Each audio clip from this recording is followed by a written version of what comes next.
Welcome to the Enlightened SOULciety show. This is your host, Candy Barone, and I am super excited to invite you into a new space where we, as emerging leaders, lightworkers, healers, and enlightened entrepreneurs, have a responsibility to shift the level of consciousness and demonstrate both the power of love and the power of infinite possibilities.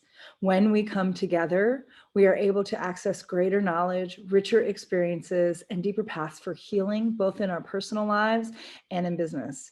We are being called right now to step forward, to disrupt the current playing field, to bring awareness and forgiveness to the forefront so that we can come together and engage in courageous, connected conversations to create meaningful and sustainable change.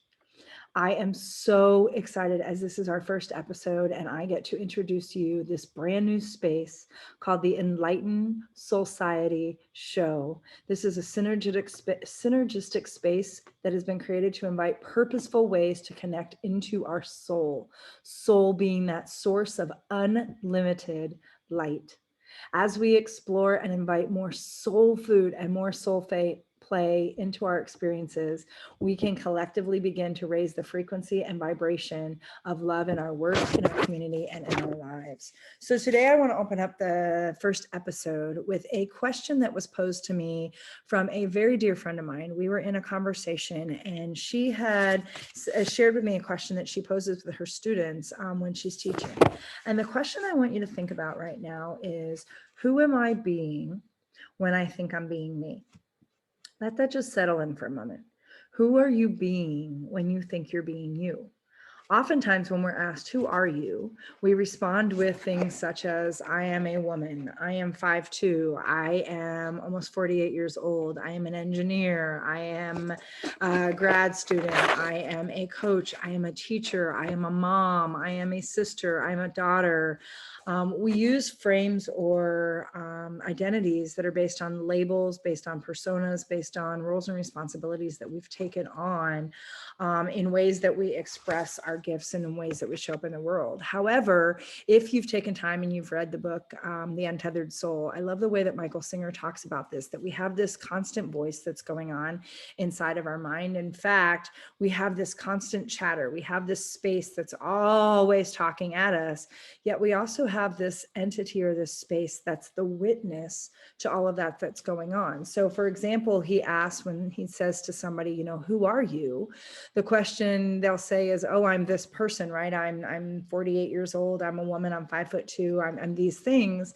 And he'll say, so who were you when you were in 6th grade? And they're like, well, I was 10 years old. And he's like, were you the same person, just in a different form, just in a different space? Because isn't it the same person that saw you as a 10-year-old who might have been 4'2", who might have been, you know, a little athlete, who might have been these various things?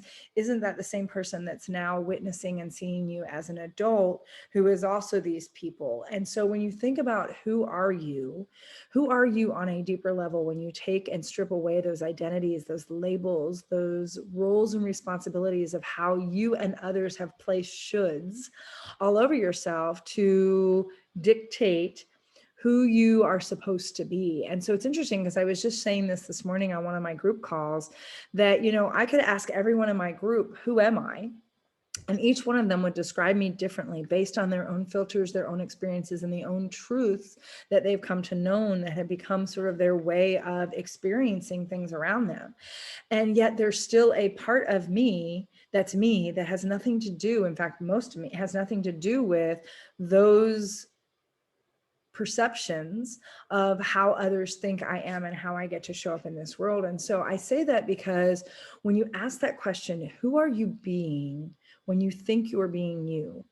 I want you to go deeper in that space, right? Because we think that oftentimes there's this space of, I am this person and I've defined myself this way. Yet there's this entity of us that is part of the collective whole. That's the oneness. It's not separated. That's this light. That's this love. That's this soul. So we are all spiritual beings having a human experience. And so what is it that is the witness to what is happening in terms of the human experience? And so when we think about this word soul, or the source of unlimited light, the reason that I call it that is because when you think about the dimensions of light, You think about the fact that the first aspect of light is love. Love being the highest vibration, love being one of only two choices that we can ever make in any given situation. It's either choosing love or it's choosing fear. In fact, so often we think hate is the opposite of love, when actually, in fact, fear is the opposite of love. There is only two paths and always two paths, and every other thing that shows up is a derivative of either a path of love or a path of fear. So when we look at those higher vibration frequencies, such as love and gratitude and grace and forgiveness and joy, we're talking about that path of love. Yet when we're talking about things like shame and blame and guilt and anger and resentment, those are all aspects of fear. And so when we talk about that space of your source of unlimited light, it is a space where you get to then understand that the first aspect of light is love.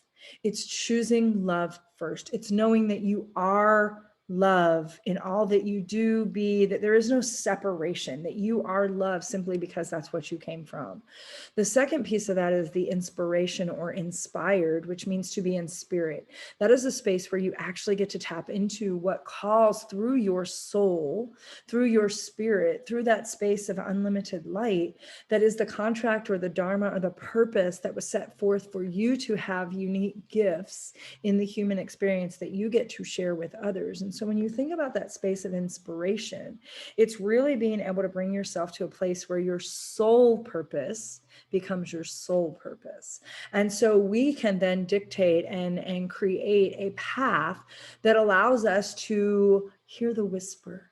And oftentimes we think, oh, I'm waiting to be called. I'm waiting for that nod. I'm waiting for some opening or something to happen for me to find my purpose. What we miss the opportunity on so often, and where we get paralyzed, is we don't realize that we are in and of itself the purpose. We are our purpose. There is no finding your purpose. There's no out there we need to reach. There is this space of understanding that says, I am my purpose. I'm exactly where I'm supposed to be on my path, even with having free will, that it is all a divine orchestration of me and the contract that I signed coming into this world in human form to express my soul's expression for whatever that looks like, with the song that I carry, the gifts that I have.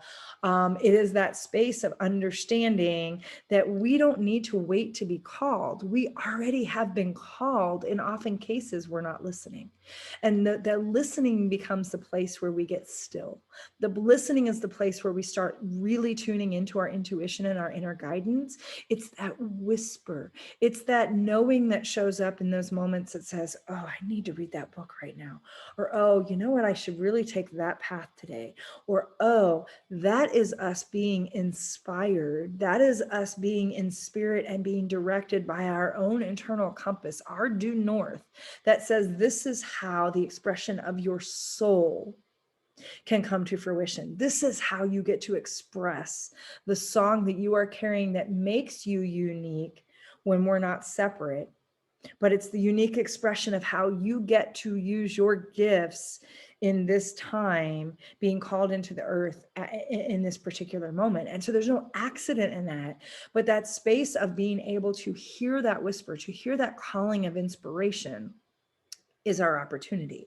And so it starts from a place of love, and then it moves us into the space to be inspired, or to tap into that inspiration, so that again, we're activating that light, which is that ability for our soul to express itself. And then there's a space of generosity. And generosity is a space where we create the assumption that people are doing the best they can with what they have from where they're at. And as Maya Angelou has said, do the best you can until you can do better, and then do better. And when we can create a generous assumption, it's not to condone behavior that's not aligned with our virtues or our values or our moral compass. It's simply to offer compassion, to realize that saying that hurt people, that when people do things that seem out of integrity, when people do things that seem mean or malicious, when people do things that really trigger us, is to drop into a place of compassion, to see the human side in them first, the humanness in them, to see the fact that they are just an extension of us. Every person is us. I am my brother, you are me, right? I am my sister. However you want to look at that, it's a space to recognize that we are not separate. And that when I choose to blame or judge or condemn, I am actually making that attack on myself. Because as the Course tells us, nothing but our thoughts can create an attack. There is nothing except our thoughts that can attack us. And so when we create blame or condemn or judgment on someone else, we are actually carrying that burden ourselves on our own soul. And so it's, the Buddha said that when we hold on to anger, it's as if we've taken poison, hoping the other person will die. And what we don't realize is that forgiveness, oftentimes, that space of compassion, that space of generous assumption, that space that says, there's accountability, and accountability is very different. And yet I can see the compassion in the fact that the wounding, that the hurt, that the areas that need to be healed are what are creating this space. And so rather than continue to fuel the wound and to twist and turn and make that all icky, how do I create a space of compassion, which is the only way we can heal? And so again, if I look at how am I going to express my soul, that source of unlimited light, and light being the space of love, inspiration, generosity, which is compassion, empathy, grace, kindness, forgiveness, then I can help not only myself do my healing, but I can also help create a path for collective healing for all. And so when we think about there's love that moves us into an inspired space to be connected deeply to spirit source and how we get to express our deepest gifts, we then allow ourselves to have the most generous assumption and container that we create to hold ourselves and others in a space of deep reverence, in a space of grace, in a space of empathy, in a space of kindness and forgiveness and just love. We then move into a place where we can create real healing for ourselves and for others, which then allows us to shift and know our deepest truths. And so light being that space of love, inspiration, generosity, healing, and truth. And when we open up access to our soul's deepest capability and potential, it is us being able to tap into that source of unlimited light. And so I say that because we keep thinking we are waiting for this nod. We are waiting for someone to say, I now knight you and you can go forth and do your work. And we're waiting to be called when we've been called because we're here.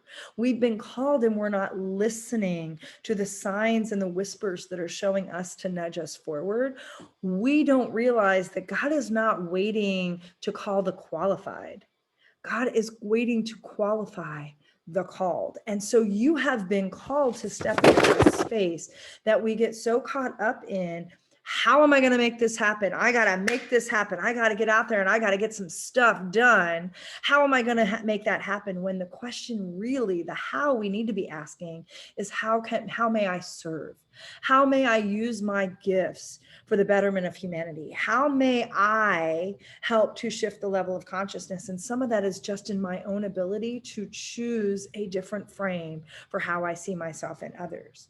So what I love is the Course offers 4 prompts that we get to step into on a daily basis. And when I say Course, I'm talking about the Course in Miracles. And so when you stand in a space and understand that we every day get to ask that question, how may I serve? I want you to think about the power of how I may serve in this capacity. And there's 4 prompts that are really powerful for us to meditate on or journal on, or hell, take your dog for a walk, or when you're in the shower or over your coffee, or several times throughout the day, is to pause and ask yourself these 4 things. And one is, where would you have me go? So you get to ask, where would you have me go today? What would you have me do in this moment? So where would you have me go? What would you have me do? What would you have me say right now? And to whom? So those 4 prompts are, where would you have me go? What would you have me do? What would you have me say? and to whom. And when we can create a space to listen to the response that's required from those prompts, the response that's going to be directed to each of us individually from our own inner guidance and intuition, we then will be given what we need to show up and serve. And so when we talk about shifting the level of consciousness, we also are talking about shifting the level of leadership. And when I talk about leadership, it's three fundamental things. It's a function of how you choose to show up. It's a function of how you choose to serve others. And it's a function of how you choose to take personal responsibility inside that space. It's that ownership. It's that knowing of, I have been given an opportunity to express my soul on its highest level. And in that expression is the way that I get to serve and show up for others, so that I know exactly and am directed on, where would you have me go? What would you have me do? What would you have me say? And to whom? That when I honor that, I'm honoring the highest level of who I can be. And in that honoring, I then give others permission to do the same. I don't have to go out and change the world. All I need to do is change my perspective of it. And so when you realize that that is the biggest opportunity right now, when you realize that nothing other except for your thoughts can attack you, that this space around your own bliss, your sense of fulfillment, your joy comes from a place of you tapping into your innermost potential. You also then recognize that you can stop looking for it outside yourself. Your purpose, your calling, your direction is not outside of you. It's all something that's already innate and already been given to you as a gift. And it's abundant and overflowing as soon as you choose to access it. It is there waiting for you to activate it. So when we talk about the fact that we as emerging leaders, light workers, healers, and enlightened entrepreneurs, we have the opportunity to shift consciousness. That opportunity starts with each of us individually. It starts with us looking in at the world through a brand new lens. It starts with us awakening our own innate potential that's already been given to us in its full capacity. Yet we keep diminishing and paralyzing ourselves in terms of how we can tap in and truly utilize that. So my invitation and my call to action for us today is to understand that we are ready, are our own answer, that we are the path, that we are our purpose.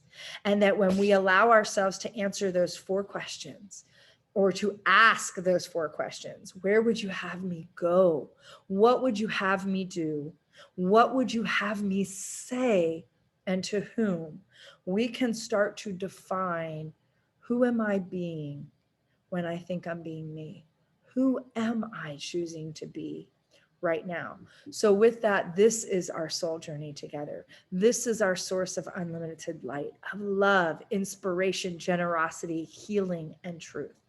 And this is our opportunity to lean into a bigger conversation around, what does that look like as we break down those barriers, as we do our own inner work, as we create an opening for grace and allow ourselves the deepest levels of compassion and forgiveness for ourselves and others. So with that, this is Candy. I am so excited and honored to be on this journey with you. I cannot wait, as we are going to be doing conversations where I have an opportunity to share some of these things that I have been able to uncover and experience through my own journey, as well as engaging with some of the other thought leaders and healers and light workers and leaders that I know and play in spaces with. We're going to get into some juicy, rich conversations as well. So stay tuned. I look forward to many, many more interactions with you. And until then, I truly hope that you will learn how to say yes to yourself, that you will find that your soul purpose is your soul purpose, and that you will learn to play the song inside your heart. I will catch up with you next time. Thank you so much. And for those of you that want to be on this path on an ongoing basis, please come join us in our Facebook community, on our Instagram page. It is the Enlightened SOULciety. We welcome you with open arms, and I am sending all of you heart-to-heart hugs.